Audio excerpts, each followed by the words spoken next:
তো আল্লাহ বললেন আফালা ইয়ানজুরুনা ইলাল ইবিলি কাইফা খুলিকাত, উটকে কিভাবে আমি তৈরি করলাম এটা একটু দেখতে পারে না ওরা? আরে উটের দিকে তাকালেই তো ওরা উটের মালিক আমি আল্লাহরে খুঁজে পাবে।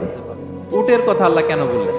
উট হচ্ছে এমন আজীব একটা প্রাণী যেটা প্রাণী বিজ্ঞানীদেরকে হয়রান করে দিয়েছে। আল্লাহু আকবার, আপনি অবাক হবেন উটের যে ফিচার আল্লাহ তাআলা দিয়েছেন। মক্কার লোকেরা উটের গোশত খাইতো, উটের দুধ খাইতো, উটের চামড়া দিয়ে দ্য ফাইনেস্ট লেদার তারা বানাতো, উটের উপর মাল নিয়ে বোঝাই করে এক প্রান্ত থেকে আরেক প্রান্তে পাড়ি দিত, নিজেরা উটের উপর রাইডিং করত। এবং উট হচ্ছে এমন প্রাণী যেটা একসাথে 1 মাস না খেয়ে বেঁচে থাকতে পারে। 1 মাস পানিও খাওয়া লাগবে না, খাবারও খাওয়া লাগবে না। প্রাপ্তবয়স্ক একটা উট একসাথে 200 লিটার পানি খেয়ে ফেলতে পারে। এবং উটের পেটের ভিতরে একটা স্পেশাল ওয়াটার চেম্বার আছে, ওই চেম্বারে রেখে দেয়, যখন লাগবে ওইখান থেকে নিয়ে নিয়ে বেঁচে থাকে। 1 মাস না খেয়ে বেঁচে থাকে কি করে? উটের পিঠে দেখবেন একটা কুজ আছে, এই পুরো কুজটা হচ্ছে চর্বির আধার। ওটের যখন খাবার থাকে না মরুভূমিতে, মাসের পর মাস যখন চলে, ওই চর্বি থেকে এনার্জি নিয়ে সে মরুভূমিতে চলে, সে না খেয়েও বাঁচতে পারে। আমাদের চোখের মধ্যে যেমনি একটা পাপড়ি, এরকম এক পাপড়ি দিয়ে উটকে আল্লাহ বানায় নাই, ডবল লেয়ারের পাপড়ি দিয়েছে।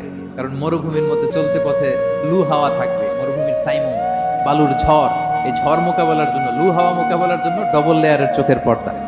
একটা পর্দা ফেলে রাখে আর একটা খুলে সে হাঁটতে থাকে, তার কিছুই হয় না। সুবহানাল্লাহ। আমাদের 98 ডিগ্রি ফারেনহাইটে স্বাভাবিক তাপমাত্রা, তাই না? 99 ডিগ্রি হলে আমাদের জ্বর, 100 ডিগ্রি হলে জ্বর, 101, 2 সর্বোচ্চ আমরা সহ্য করতে পারি। এর বেশি যদি হয় 103 ডিগ্রি হলে বেহুশ হয়ে যায়। 4 ডিগ্রি হলে আমাদের দেহের ভেতরে যে কোষগুলো আছে এগুলো মরে যায়। কিন্তু একটা উট মরুভূমির তাপমাত্রায় প্রতিদিন 104 ডিগ্রি 5 ডিগ্রি তাপমাত্রা সহ্য করে খুব স্বাভাবিক উট চলতে পারে, তার কিছুই হয় না। এবং মরুভূমির মধ্যে যে ক্যাকটাস আছে, গুলমলতা, বড় বড় কাঁটা জাতীয় গাছ, যেই কাঁটা পৃথিবীর কোনো প্রাণী খেতে পারবে না, কিন্তু একটা উট অনায়াসে খেয়ে ফেলতে পারে।